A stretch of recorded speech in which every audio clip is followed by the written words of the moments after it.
ఉన్న సమయంలో దేవతలకు ఒక వెర్రి కోరిక పుట్టింది.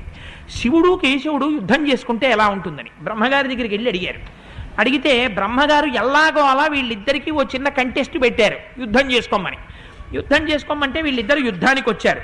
యుద్ధానికి వచ్చిన తరువాత ఒక్కసారి హుంకారం చేసేటప్పటికీ మహాదేవుని యొక్క ధనస్సు స్తంభించిపోయింది.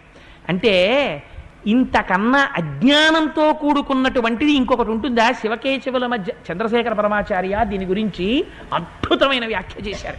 తెలిసి తెలియని వాళ్ళు అన్నారు, శివకేశవుల మధ్య యుద్ధం జరిగింది, కేశవుడి చేతిలో శివుడు ఓడిపోతాడన్నారు.